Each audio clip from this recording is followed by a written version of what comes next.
Hello मेरे प्यारे बच्चों, क्या हाल चाल। बढ़िया साहब। उम्मीद करता हूं मेरे प्यारे रसगुल्ले एकदम मजे में होंगे और आपकी तैयारी भी एकदम बेहतर चल रही होगी। तो चलिए बच्चों, आज के इस वीडियो में हम फिजिक्स के 8वें चैप्टर के सारे मोस्ट इंपोर्टेंट न्यूमेरिकल्स का पोस्टमार्टम बहुत ही सिंपल तरीके से कर देते हैं। ये चैप्टर है वैद्युत चुंबकीय तरंगे और इस चैप्टर में बच्चों बात करें, ये जो चैप्टर बहुत ज्यादा लेंदी नहीं, एक प्यारा सा छोटा सा नन्हा सा दुलारा सा एक चैप्टर है, लेकिन इसमें जो भी न्यूमेरिकल्स या फिर क्वेश्चन बनते हैं मजेदार होते हैं। ठीक है ना। इसमें 2 से 3 ही फार्मूले हैं, उसी पर न्यूमेरिकल्स बनते हैं और जितने टाइप के हो सकते हैं उन सबको आज हम बहुत ही सिंपल तरीके से निपटाएंगे। और आपको इनके पिछले के जो चैप्टर्स हैं उनके न्यूमेरिकल्स देखना है, देन प्लेलिस्ट चेक कर लीजिए, वहां पर सारी वीडियोस पड़ी है। तो चलिए देख लेते हैं बच्चों जो भी इंपॉर्टेंट न्यूमेरिकल्स इसमें बन सकते हैं। पहला न्यूमेरिकल्स स्क्रीन पर लग गया है, गौर से देखिए इस क्वेश्चन को, है ना। मासूम सा दिखता है भी मासूम, डोंट वरी। पहला क्वेश्चन क्या कह रहा है बच्चों, कह रहा है कि निर्वात में एक आवर्त वैद्युत चुंबकीय तरंग के चुंबकीय क्षेत्र का आयाम जो है वो है 510 नैनो टेस्ला है और चुंबकीय क्षेत्र का आयाम आपको ज्ञात करना है और प्रकाश की चाल भी कोष्टक में दे रखा है। ठीक है ना, समझ में आया। चलिए देख लेते हैं बच्चों क्वेश्चन नंबर 1। पहला जो न्यूमेरिकल है इसमें कह रहा है कि निर्वात में एक आवर्त वैद्युत चुंबकीय जो तरंग का चुंबकीय मतलब तरंग के चुंबकीय क्षेत्र का आयाम। देखिए, एक होता है वैद्युत क्षेत्र, एक होता है चुंबकीय क्षेत्र। वैद्युत क्षेत्र को अपन ई से दर्शाते हैं और चुंबकीय क्षेत्र को रसगुल्लों बी से दर्शाते हैं। लेकिन जब चुंबकीय क्षेत्र का आयाम की बात हो जाए, यानी वो बी नॉट का मान पूछ रहा है, यानी मतलब बी नॉट का मान दिया है, पूछ नहीं रहा है। ये बी नॉट दिया है बच्चों, ये दिया है 510 नैनो टेस्ला। अब रसगुल्लों इसको हम कन्वर्ट करेंगे टेस्ला में, ठीक है ना। तो ये हो जाएगा 510 गुणे 10 के घात माइनस का 9 टेस्ला, क्योंकि एक नैनो में 10 के घात माइनस का 9 होता है। ठीक, ये हो गया आपका टेस्ला में कन्वर्ट। आगे सवाल में क्या कह रहा है कि वैद्युत क्षेत्र का आयाम ज्ञात कीजिए। ठीक है ना, यानी वैद्युत क्षेत्र का आयाम ज्ञात करना है, मतलब ई नॉट निकालना है आपको। लेकिन उससे पहले कुछ चीज और भी दिया है बच्चों। तो इसमें प्रकाश की चाल यानी सी का मान भी दे रखा है ना। ये सी का मान भी इसमें सवाल में दे रखा है कितना, तो सी का मान दिया है 3 गुणे 10 के घात 8। ये कांस्टेंट होता है, हमें पता है भाई इतना होता है मीटर पर सेकंड में। तो चलिए देख लेते हैं इसमें जो न्यूमेरिकल्स है बच्चों, ऐसे ही न्यूमेरिकल्स बनते हैं, हालांकि थोड़ा और भी डिफिकल्ट है, उनको आगे देखेंगे। तो इस पर जो एक फार्मूला बनता है बच्चों, तो आपका फार्मूला इस पर अप्लाई होगा, सी बराबर E naught upon B naught. E naught क्या है, ई नॉट है वैद्युत क्षेत्र का आयाम, ठीक है ना। बी नॉट क्या है, चुंबकीय क्षेत्र का आयाम। सी क्या है, प्रकाश की चाल। तो इसी फार्मूले पर ये न्यूमेरिकल लगेगा। बहुत ही प्यारा है बच्चों। हमें ई नॉट चाहिए तो हम निकाल देंगे, ई नॉट बराबर क्या हो जाएगा, बी नॉट इंटू सी। तो डायरेक्टली इसको हम सॉल्व करेंगे।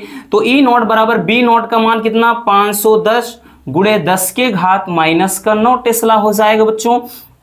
और उसके बाद सी का मान 3 गुणे 10 के घात 8 मीटर पर सेकंड हो गया। तो ई नॉट बराबर हो जाए, देखिए इसको गुणा करा देते हैं, 3 कम 3 हो गए बच्चों और 3 पचे 15 हो गया। तो ये हो गया। अब यहां से देखिए एक 0 बचा है, इसको लगा देते हैं, 10 के घात 9 हो जाएगा और ये 10 के घात माइनस का 9 वाला पड़ा ही है।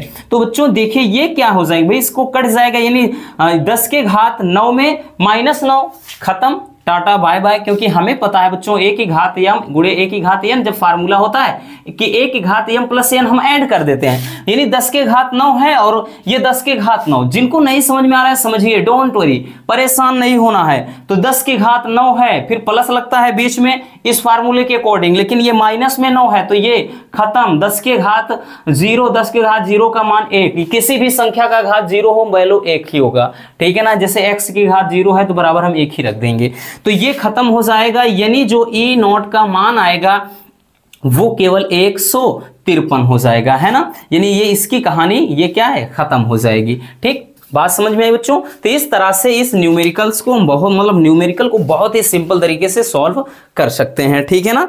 चलिए बच्चों अब देख लेते हैं क्वेश्चन नंबर 2। दूसरा न्यूमेरिकल क्या कह रहा है। दूसरा न्यूमेरिकल भी आपके स्क्रीन पर लग गया है, ठीक है ना। एक प्यारा सा न्यूमेरिकल ये भी है। चलिए इसमें क्या कह रहा है, ध्यान से देखिएगा। कह रहा है कि 3000 एंगस्ट्रॉम तरंग दैर्ध्य वाली विद्युत चुंबकीय तरंग की आवृत्ति ज्ञात कीजिए, ठीक है ना। यानी यहां पर मान सबसे पहले जो दिया है उसको लिख लेते हैं बच्चों।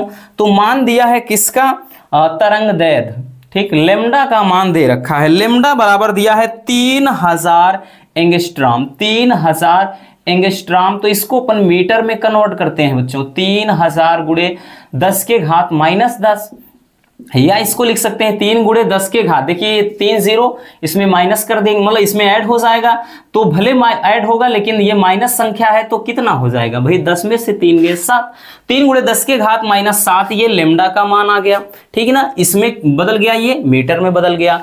अब आगे क्या कह रहा है कि आवृत्ति चाहिए, ठीक है ना। आवृत्ति चाहिए बच्चों, यानी न्यू चाहिए। न्यू को आवृत्ति मतलब आवृत्ति इसको दर्शाते हैं, या फिर ठीक है ना, मतलब न्यू से लिख दीजिए तो आवृत्ति हो जाता है। इसका मान निकालना है। अब एक चीज देखिएगा, इसमें भाई सी का मान नहीं लिखा है, लेकिन हमें पता है सी की जरूरत पड़ेगी। तो सी का जो मान होगा यानी प्रकाश की चाल हो है बच्चों, तो इसको 3 गुणे 10 के घात 8 मीटर प्रति सेकेंड। परेशान नहीं होना रसगुल्लों, बोर्ड एग्जाम में ये आपके जो भी मतलब नीचे कांस्टेंट वैल्यू वगैरह होते हैं वो सबसे मतलब पिछले पेज में, आपके फिजिक्स के पेपर में सबसे पिछले पेज में सारे कांस्टेंट वैल्यू दिए रहेंगे, ठीक।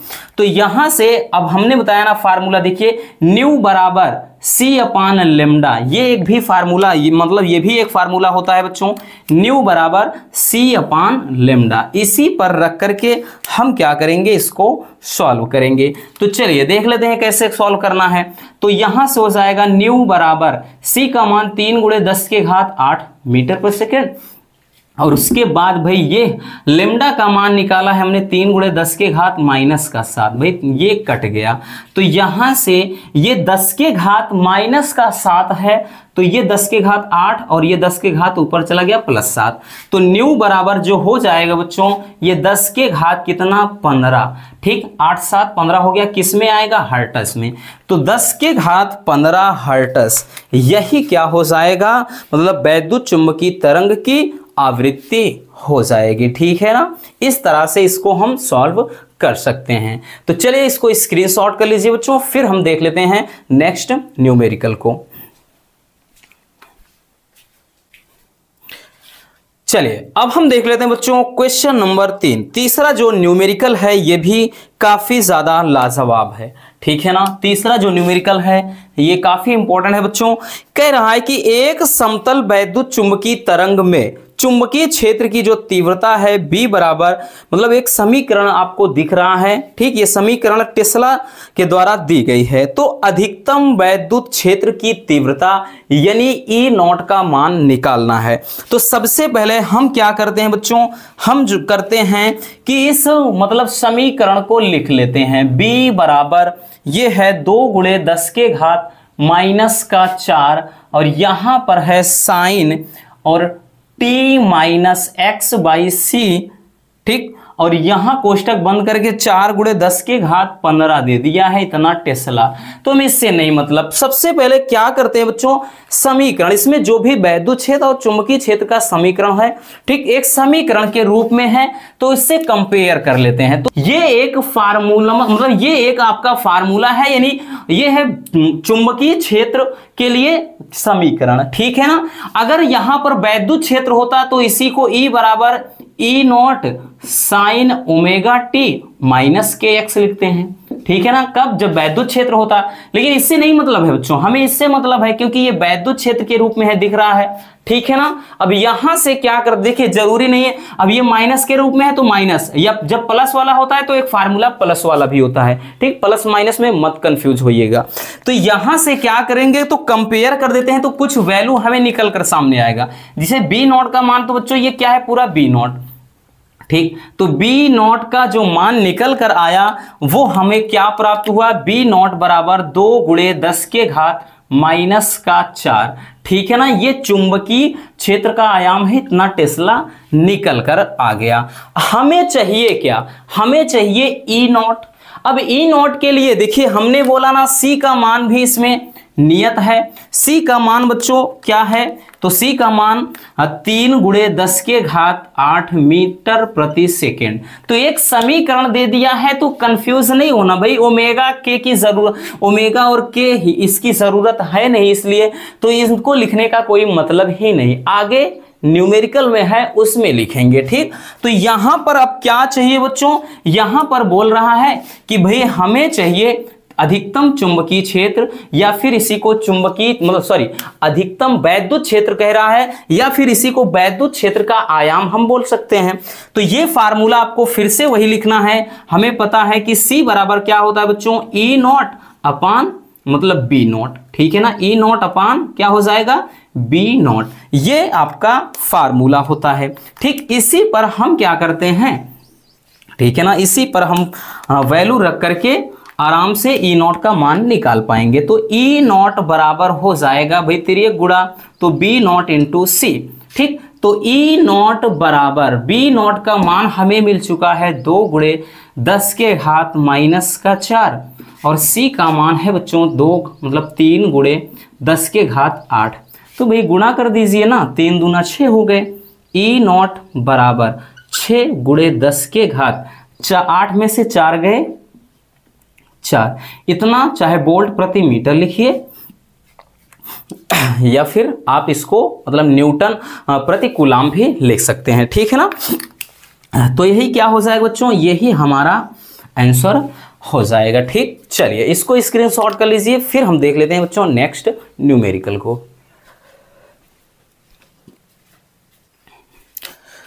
चलिए अब हम देख लेते हैं बच्चों क्वेश्चन नंबर 4, जो चौथा न्यूमेरिकल है। ये इस चैप्टर का सबसे ज्यादा इंपॉर्टेंट न्यूमेरिकल है, ये बेहद इंपॉर्टेंट है बच्चों। ये न्यूमेरिकल कई बार पूछा गया है। ठीक है ना, चलिए क्वेश्चन आपको स्क्रीन पर दिख रहा होगा। कह रहा है कि एक वैद्युत चुंबकीय तरंग का वैद्युत क्षेत्र, यानी एक समीकरण दिया है E बराबर 30 साइन 2 × 10⁻11t है प्लस 300 पाई x वोल्ट प्रति मीटर से दिया जाता है। तो ज्ञात करना है बच्चों, पहला निकालना है वैद्युत चुंबकीय तरंग की तरंगदैर्ध्य, दूसरा निकालना है चुंबकीय क्षेत्र का आयाम, और तीसरा निकालना है बच्चों चुंबकीय क्षेत्र का समीकरण। ठीक, काफी ज्यादा मजेदार है। तो चलिए देख लेते हैं जो भी आपके वैल्यू दिए हैं। सबसे पहले बच्चों समीकरण जो दिया गया है, चलिए उसको देखते हैं। समीकरण दिया है E बराबर 30 साइन, उसके बाद 2 × 10⁻11t प्लस 300 पाई x, ये समीकरण दिया गया है। अभी समीकरण में बच्चों हम क्या करते हैं, कंपेयर कर देते हैं। किससे, समीकरण जो होता है यानी E बराबर E0 साइन ओमेगा टी, अब की बार प्लस है तो हमने बनाया ना, प्लस वाला समीकरण हो जाएगा omega t plus k x. इससे अगर हम कंपेयर करेंगे, देखिए कुछ चीजें हमें पता चल जाएंगी। एक तो E0 का मान मिल जाएगा बच्चों, ठीक है ना। इस समीकरण से देखेंगे तो E0 का मान कितना है, 30 है। ठीक, 30 है, वोल्ट प्रति मीटर लिखिए या न्यूटन प्रति कूलाम, ठीक, वोल्ट प्रति मीटर। अब उसके बाद और कुछ भी दिख रहा है बच्चों, हाँ बिल्कुल दिख रहा है। ओमेगा का देखिए तो ओमेगा का ये पूरा मान दिख रहा है बच्चों, तो ये हो जाएगा ओमेगा का मान। ठीक, तो ओमेगा का मान कितना है, यही कोणीय आवृत्ति कितना है, 2 × 10⁻11। और कुछ मिल रहा है बच्चों, और कुछ मिल रहा है, बिल्कुल मिल रहा है। के का मान मिल रहा है, ये देखिए 300 पाई। के क्या है, इसका तरंग नियतांक, तरंगों की संख्या को दर्शाता है। ठीक, इसमें क्या हो जाए, यानी के का मान है बच्चों 300 पाई। एक्स नहीं लिखना है, एक्स तो भाई ये समीकरण वाला है, इसीलिए जैसे इसमें टी यहां पर था। ये हमें कुछ वैल्यू यहां से पता चल गए। अब सबसे पहला चीज जो हमें ज्ञात करना है वो निकालना है बच्चों, हाँ, वैद्युत चुंबकीय तरंग की तरंगदैर्ध्य। तो फार्मूला चलिए देख लेते हैं। फार्मूला आपका होता है बच्चों के बराबर 2 पाई अपान लेमडा, यानी तरंगों की संख्या या तरंग आवृत्ति का नियतांक या तरंग नियतांक बराबर के बराबर ये होता है। ठीक, अब देखिए हमें चाहिए लेमडा, हमें क्या चाहिए बच्चों, लेमडा चाहिए, तो हम लिखेंगे इसको लेमडा बराबर 2 पाई अपान के हो जाएगा बच्चों। ठीक है ना, तो लेमडा बराबर क्या हो जाएगा 2 पाई हो जाएगा, और के का मान कितना निकाला है हमने 300 पाई। ठीक, पाई से पाई कट गए भाई, 1 से 2 से काट दीजिए तो 2 एक कम 2 हो गए, 2 पंजे 10। ठीक, यानी जो लेमडा का मान निकल कर आया 1/150, ठीक है ना, ये इतना मीटर में आ गया। ठीक, ये आ गया बच्चों आपका तरंग दैर्ध्य। ठीक है ना, 1/150 ये आ गया बच्चों किसमें, मीटर में। ठीक, अब यहां से दूसरा चीज हमें क्या निकालना है, चुंबकीय क्षेत्र का आयाम। ठीक, तो दूसरी चीज हमें ज्ञात करनी है बी नॉट का मान, चुंबकीय क्षेत्र का आयाम कह रहा है। तो भाई वैद्युत क्षेत्र का आयाम तो हमें पता है, और सी का मान तो हमने बोला वही कांस्टेंट होता है, तो यहां से फार्मूला वही चीज, यानी सी बराबर क्या चीज, ई नॉट अपान बी नॉट, इसी पे लगाएंगे बच्चों। ठीक है ना, इसी पे सॉल्व करेंगे तो हमें चाहिए ई नॉट बराबर बी नॉट इंटू सी, तो बी नॉट का मान कितना है, ठीक है, सॉरी भाई बी नॉट चाहिए, एक मिनट, ई नॉट तो दिया है, बी नॉट चाहिए, तो बच्चों बी नॉट जब करेंगे तो ई नॉट और ये नीचे आ जाएगा 5c हो जाएगा, तो बी नॉट बराबर ई नॉट का मान कितना निकाला है हमने 30, और c का मान 3 × 10⁸ होता ही है, तो ये क्या है, कट गया, तो b नॉट बराबर, अब देखिएगा भाई ये ऊपर जाएगा 10⁻⁻8, एक यहां पर है तो ये 10⁻⁻7 हो गया, इतना टेस्ला, 10⁻⁻7 टेस्ला, ये हमारा दूसरा आंसर हो जाएगा। अब तीसरा चीज क्या पूछ रहा है बच्चों, चुंबकीय क्षेत्र का समीकरण। जो तीसरी चीज निकालना है वो निकालना है चुंबकीय क्षेत्र का समीकरण। अब चुंबकीय क्षेत्र की बात कर रहा है तो भाई यही समीकरण होगा, लेकिन जहां पर ये है वहां पर बी, तो हो जाएगा बच्चों बी बराबर B naught sine omega t plus k x, ये हो जाएगा समीकरण। तो हो जाएगा बच्चों b बराबर बी नॉट का मान जो निकाल लिया है आपने 10⁻⁻7, साइन ओमेगा का मान जो हमने निकाला है तो 2 × 10⁻, कितना 11 हो जाएगा बच्चों, इतना t, और प्लस का kx, k का मान कहां गया 300 पाई है, तो 300 पाई हो गया, x हो गया, इतना टेस्ला हो जाएगा आपका चुंबकीय क्षेत्र का समीकरण। ठीक है ना, तो है ना मजेदार, ये न्यूमेरिकल काफी ज्यादा इंपॉर्टेंट है बच्चों, मतलब कई बार पूछा गया है, इसलिए इसको इग्नोर नहीं कर सकते हैं। तो पहला आंसर हमारा ये रहा, दूसरा आंसर ये रहा, और ये रहा है आपका तीसरा आंसर। ठीक है ना, चलिए इसको भी स्क्रीनशॉट कर लीजिए रसगुल्लों, फिर हम देख लेते हैं नेक्स्ट न्यूमेरिकल को।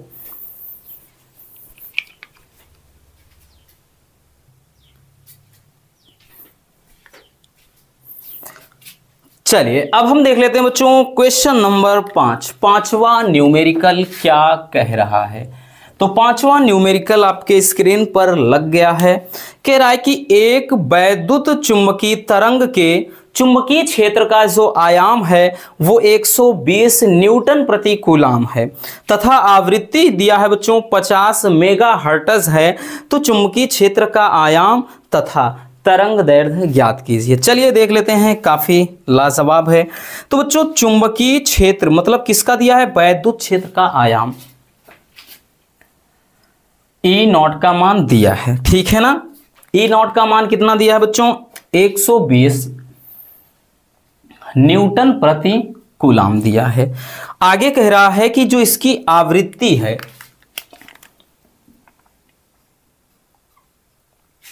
न्यू का मान कितना दिया है 50 मेगाहर्ट्ज। तो गर्मी बहुत ज्यादा है इसलिए हालत खराब हो रही, कमरा पूरा गर्म है एकदम, भाई हम तो पानी पानी हो चुके हैं। तो थोड़ा इतना समझ लीजिएगा कि अगर भाई बोलने में थोड़ा समस्या हो रही है वो कोऑपरेट करना रसगुल्लों। तो यहां पर दिया है बच्चों वी मतलब न्यू का मान दिया है कितना 50 मेगाहर्ट्ज दिया है, ठीक है ना। तो मेगाहर्ट्ज को अपन पहले कन्वर्ट करेंगे बच्चों किसमें, हर्ट्ज में। तो 50 × 10⁶ हर्ट्ज हो जाएगा। आगे कह रहा है कि चुंबकीय क्षेत्र का आयाम, चुंबकीय क्षेत्र का आयाम मतलब भी चुंबकीय क्षेत्र का आयाम B0 का मान पूछ रहा है बच्चों, और तरंग दैर्ध्य यानी लैम्डा का मान पूछ रहा है। तो चलिए कैसे लगाएंगे भाई इसको, बहुत ही सिंपल तरीके से हम सॉल्व करेंगे। तो सबसे पहले हम B0 का मान निकाल लेते हैं भाई। तो B0 के लिए बच्चों फार्मूला फिर से वही C = E0/B0। आपने भी तक यही फार्मूला घुमा फिरा कर देखा होगा, क्योंकि बच्चों इसमें बस 1-2 फार्मूले हैं और कुछ भी नहीं है, ठीक। तो यहां से हम सॉल्व करेंगे, क्या चीज हमें निकालना है, B का मान, B ऊपर ले जाएंगे तो B बराबर हो जाएगा E0/C। तो B बराबर हो जाएगा यानी B0 बराबर E0 का मान दिया है 120, ठीक। और C का मान कितना दिया है बच्चों, तो C का मान 3 × 10⁸, ठीक। बार बार बोलते हैं बच्चों, नहीं भी दिया है तो C का मान आपको उतना समझना पड़ेगा इस वाले चैप्टर में, 3 × 10⁸ मीटर/सेकंड, ठीक। तो यहां से देखिए इसको हम क्या कर देते हैं, काट देते हैं। 3 चौके 12 हो गया। तो जो B0 का मान निकल कर आया वो है 4 × 10⁻। देखिए यहां पर 8 है, ऊपर जाएगा माइनस का 8 हो जाएगा और एक ये प्लस में 0 है, समझ लीजिए, ठीक। तो ये क्या हो जाएगा 10⁻⁻7 इतना टेस्ला हो जाएगा। तो ये रहा हमारा एक आंसर, ठीक। तो ये रहा हमारा एक आंसर। और दूसरा आंसर देख लेते हैं, क्या दूसरा क्या कह रहा है कि तरंग दैर्ध्य। तो तरंग दैर्ध्य के लिए भी फार्मूला बताया बच्चों, जैसे न्यू = C/λ, ठीक। यहां से यानी जो आवृत्ति वाला फार्मूला होता है न्यू = C/λ, लेकिन हमें चाहिए क्या चीज, लैम्डा। तो लैम्डा = C/न्यू हो जाएगा बच्चों। लैम्डा बराबर C का मान 3 × 10⁸, और न्यू का मान दिया है कितना, 50 × 10⁶। तो थोड़ा इसको देखो सही से लिख सकते हैं हम, 3 × 10⁸ लिख सकते हैं, इसको 5 × 10�7 लिख सकते हैं। अब ऐसे में अगर आपको काटना है बच्चों तो एक 0 इसके साथ ले लीजिए, यानी 30 × 10�7 कर दीजिए, ये 5 × 10�7 हो गया, ठीक है ना। तो क्या देखिए ये से ये कट गया, 5 × 30 हो गया बच्चों। तो लैम्डा बराबर कितना आया रसगुल्लों, ठीक। लैम्डा का जो मान हमें मिला वो मिला 6 मीटर, ठीक है ना। ये आ गया तरंग दैर्ध्य, ठीक। तो ये रहा तरंग दैर्ध्य। तो ये बच्चों आपके इस चैप्टर के सबसे ज्यादा पूछे जाने वाले कुछ न्यूमेरिकल्स हैं, ठीक। इन्हीं पर आधारित और जो भी हो सकते हैं वो ऐसे ही बनेंगे, आप लोग प्रैक्टिस कर लीजिएगा। बाकी बस आज के इस वीडियो में इतना है। उम्मीद है कि वीडियो आपके लिए काफ़ी ज़्यादा हेल्पफुल रही होगी। अगर वीडियो पसंद है तो प्लीज़ वीडियो को लाइक कर देना, और नए हैं तो चैनल को सब्सक्राइब जरूर कर लीजिए। मिलते हैं किसी और ऐसे मजेदार वीडियो के साथ। Love you, bye bye, take care. और हाँ, इसको स्क्रीनशॉट कर लीजिए।